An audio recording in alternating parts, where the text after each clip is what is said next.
सिंधी अदब जी दुनिया में शामिल कयूं था मोहतरम शौकत हुसैन शोरो साहब जिन जी कहाणी आख़िरी ॾींहुं। जीअं ई हू निंड मां जाॻियो त रातो को डपु वरी हिन जे ज़हन में घिड़ी आयो। राति जो बि हू देर ताईं उन बाबति सोचींदो रहियो हो त ईंदड़ ॾींहं खे हू कहिड़ी रीति मुंहुं ॾींदो। 10 साल अॻु बि हिन सां अहिड़ी वेदन थी हुई जॾहिं गच वक़्तु बेरोज़गार रहण खां पोइ मस खेसि हिकु नौकरी मिली हुई त हू सॼी राति सुम्ही कोन सघियो हो। नौकरी मिलण जी ख़ुशी सां गॾु हिन खे डपु बि हो। इहा हिन जी पहिरीं नौकरी हुई, इन करे हू डिॼी रहियो हो त ऑफिस वारनि जो साणसि अलाए जे कहिड़ो रवैयो रहंदो। पर उनखे 10 साल गुज़री चुका हुआ ऐं हाणे हू उन नौकरीअ मां इस्तीफ़ा ॾेई ॿिए हंधि वञी रहियो हो। 10 साल हुन सोचियो त संदसि ज़िंदगीअ जो हिकु ॾहाको उन नौकरीअ में विञाइजी वियो हो ऐं वधीक वक़्तु वरी ॿी नौकरीअ में वेंदो। माण्हू जी सॼी उमिरि रुगो पेट गुज़र करण जी जाखोड़ में ख़तमु थियो वञे। जेसीं ताईं पेट गुज़र जो तालुक़ु आहे त हीअ नौकरी ठीकु आहे, ॿीअ में वरी कहिड़ी दौलत गॾु कंदुसि। हिते हिरी वियो आहियां, नए हंध ते ख़बर नाहे त दिलि लॻे न लॻे। इहो सोचे हिन ॿी कंहिं नौकरीअ जे लाइ कॾहिं कोशिशि कान कई हुई। हिते हिनखे इहा सहूलियत हुई त हू पंहिंजे घर वारनि सां गॾु रहियो पियो हो ऐं बदिलीअ जो सवाल ई कोन थी पैदा थियो। ॿिए कंहिं नौकरीअ में त शायदि हिनखे ॿाहिरि वञिणो पए हा ऐं इहा ॻाल्हि हिन तोड़े संदसि घर वारनि नथी चाही। पर कुझु वक़्त खां पोइ हिन जी तबियत में बेज़ारी वधी वई हुई। साॻी ऑफिस, साॻियो घर खां ऑफिस ऐं ऑफिस खां घर वञण जो साॻियो रस्तो, हैदराबाद जूं सोढ़ियूं वरनि वकड़नि वारियूं गंदियूं घिटियूं जिन ते हर वक़्तु नालियुनि जो किनो पाणी उथलियो हूंदो हो। ओचितो कराचीअ मां हिनखे हिकु नौकरीअ जी आश थी हुई ऐं हिन रूटीन लाइफ मां जिन छॾाइण लाइ इहा आश क़बूल कई हुई। हिनखे हाणे जेका नौकरी मिली हुई तंहिंमें न रुगो पघार कुझु वधीक हो पर प्रमोशन जी बि उमेद हुई। जेतोणीकि पोस्ट का ख़ासि न हुई, उन करे हिनखे हरूभरू ख़ुशी बि कान हुई। हिन सोचियो त ॿियो न त हिकु क़िस्म जी चेंज त आहे, जेकॾहिं उते बि बेज़ार थी पियो ऐं बेज़ार थींदो, इहा हिनखे पक हुई। हिन जी तबियत ई अहिड़ी हुई त वरी किथे ॿिए हंधि घटि में घटि अहिड़ी नौकरी त मिली वेंदी। सॼी उमिरि हिकिड़े हंधि रही हिनखे कैरियर त ठाहिणो कोन हो। इस्तीफ़ा लिखंदे हिनखे कुझु अहिड़ो महसूसु थी रहियो हो जहिड़ो पंहिंजे कंहिं पुराणी शइ खे छॾण सां थिए। हिन जंहिं ऑफिस में 10 साल गुज़ारिया हुआ उतां हू हमेशह लाइ वञी रहियो हो। एतिरो वक़्तु कंहिं जाइ में रहण सां लॻाव त पैदा थी वेंदो आहे। हिन अहिड़ा माण्हू ॾिठा हुआ जिन खे पंहिंजी ऑफिसनि सां बेहदि प्यार हो, घर खां बि वधीक, एतिरे हद ताईं जो हिननि खे घरनि खां वधीक ऑफिसुनि में सुख ईंदो हो। अहिड़ा माण्हू जॾहिं रिटायर कंदा हुआ या इस्तीफ़ा ॾींदा हुआ त रोअण हारको थी पवंदा हुआ। हू अहिड़नि माण्हुनि ते खिलंदो हो, पर हाणे खेसि डपु थी रहियो हो। हू पाण बि हिकु जज़्बाती माण्हू हो, उन करे मथां ऑफिस मां आख़िरी भेरो मोकिलण वक़्तु हिन जो मन भरिजी अचे, अखियूं आलियूं थी पवनि ऐं थी सघे थो त लुड़क लड़ी अचनि। मोकिलाणी जी दावत में ॻाल्हाईंदे संदसि हाव फिसी पवंदो, गले में ॻोड़ो अटकी पवंदो ऐं हिन जे वातां हिकु अखर बि न उकलंदो। एतिरनि माण्हुनि जे अॻियां रोअण हारको थी पवण वारी ॻाल्हि हिनखे नथी वणी, पर पाण खे रोके सघण बि त हिन जे वस में न हो। मूं ऑफिस में कहिड़ा फाड़ा मारिया आहिनि जो मुंहिंजी पार्टी पिया कनि, छॾे ॾियनि त चुपचाप हलियो वञा। तॾहिं हिनखे ख़्यालु आयो हो त जेकॾहिं ऑफिस वारा हिन जी मोकिलाणी जी दावत न कनि हा त हू ईअं सोचे हा त ऑफिस वारनि खेसि का अहमियत ई कान ॾिनी। हिनखे थोरी ख़ुशी थी, पर वरी डिॼी वियो त उन मौक़े ते हू का जहिड़ी तहिड़ी हरकत न करे विए। हू नेठि खट तां उथियो, हिन वॉच में टाइम ॾिठो त दस्तूर जे ख़िलाफ़ खेसि कलाक देरि थी वई हुई। हिनखे हाणे उहो डपु कोन हो त ऑफिस में देरि सां पहुचंदो, उन करे हू ढराईअ सां तयारु थियणु लॻो। पर खेसि लॻो त उन ढराई जे पोयां संदसि अॼोके ॾींहं जो डपु हो। उन वक़्तु हिनखे यादि आयो त ऑफिस जे तरफ़ां हिकु फोटोग्राफर खे पिणु सॾायो वियो आहे। हिन सोचियो त उन मौक़े ते खेसि ख़ासि तयारी करणु खपे, पर ढराई सबबां हू का बि ख़ासि तयारी न करे सघियो हो ऐं अॻे जीअं रवाजी कपिड़नि में ई ऑफिस ॾांहुं रवानो थियो। हिन पंहिंजो पाण खे इहा ॻाल्हि सम्झाइण थी चाही त हू हमेशह जीअं अॼु बि ऑफिस वञी रहियो हो। हिन कोशिशि कई त आख़िरी ॾींहं वारी ॻाल्हि खे कुझु वक़्त लाइ ज़हन मां कढी छॾे, पर इहा कोशिशि अजाई हुई। मोकिलाणीअ वारो भूत हिन जे ज़हन में पूरी तरह वासो करे चुको हो। हिन खे पंहिंजी जज़्बाती तबियत ते कावड़ अचणु लॻी। हुन सोचियो त ऑफिस वञी इस्तीफ़ा वापसि वठे ऐं पाण खे पंहिंजी अहिड़ी तबियत जी सज़ा ॾे। आख़िर हू सॼी उमिरि त उन ऑफिस में रही नथी सघियो। कॾहिं न कॾहिं त खेसि उनखे छॾिणो ई हो, अॼु न त सुभाणे। अहिड़ो जज़्बाती लॻाव बि न हुजे जो माण्हू अखियूं पूरे, सभु कुझु त्यागे वेही रहे।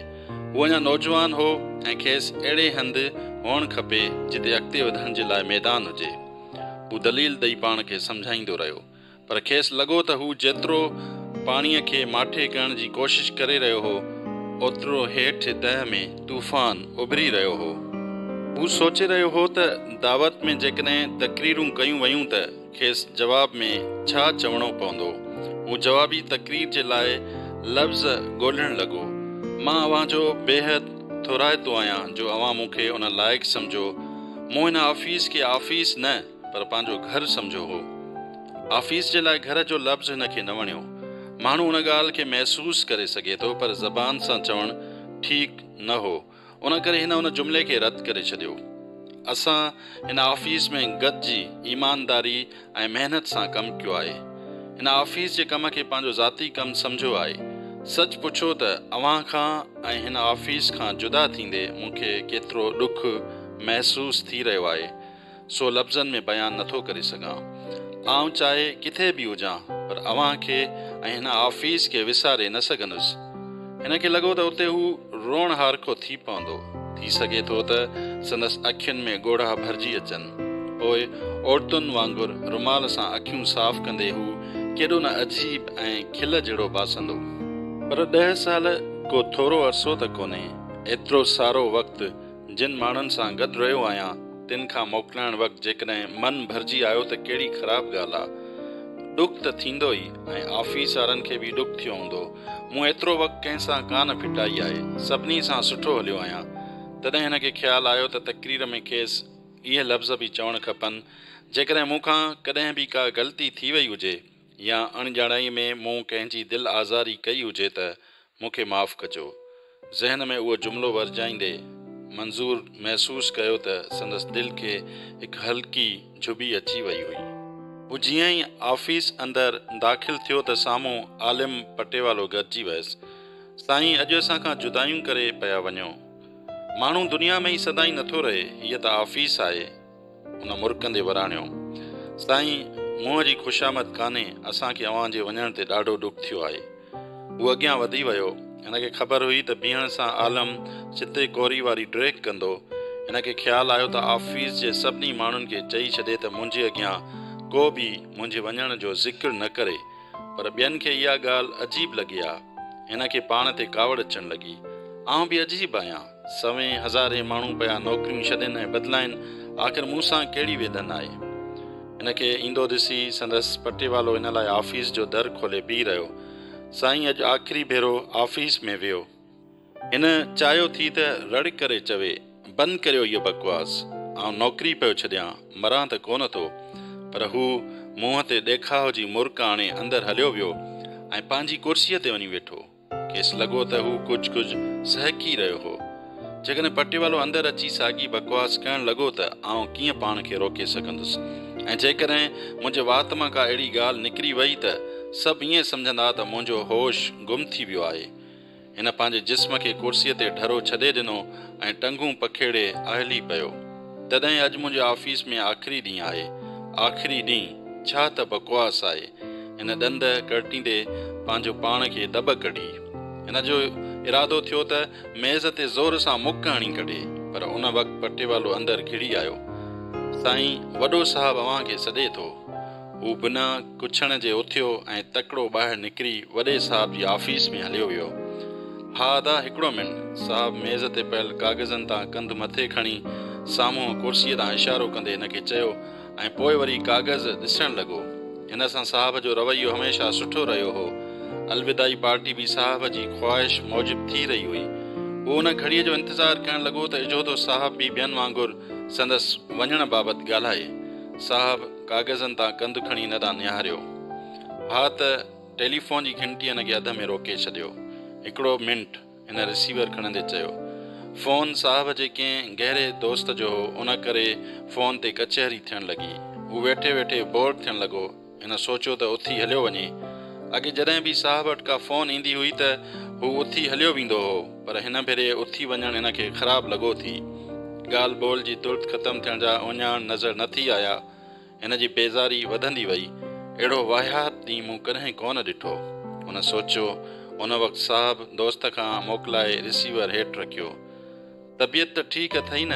थकल थकल पियो लॻी। साहब हिन खां पुछियो। मुंहिंजे मुंहं में धूड़। हिन चवणु चाहियो, न न, अहिड़ी त का ॻाल्हि नाहे। हिन मुरकंदे वराणियो। हींअर मां हिकु ज़रूरी कम सां ॿाहिरि पियो वञा, शायदि थोरी देरि लॻी वञे। मां अचां त पोइ गॾिजी मानी खाईंदासीं, साहब उथंदे चयो ऐं ॿाहिरि हलियो वियो। हू पंहिंजी ऑफ़िस में मोटी आयो। हुन कुर्सीअ ते वेही पंहिंजी ऑफ़िस ते नज़र विधी। हिन खे कुझु ओपरो ओपरो लॻो, ॼण हू कंहिं पराई ऑफ़िस में कम सां अची वेठो हो ऐं उतां बेज़ार थी जल्द ॿाहिरि निकिरण जे लाइ आतो हो। हिन जे मन में आयो त उथी भॼी घर हलियो वञे। अॼु त वीचारो महिमाननि वांगुरु वेठो आहे। हिन जा 2-3 साथी अंदरि घिड़ी आया हुआ। बसि साईं, ख़ुशनसीब आहे जो जिंद छॾाए वियो, न त हिते बुख भींग खां सवाइ ॿियो कुझु कोन्हे। हा यार, नौकिरी लए वारी मिली अथसि। असांखे ख़ुशी थी आहे त असांजो हिकिड़ो दोस्त असां मां सुधरियो।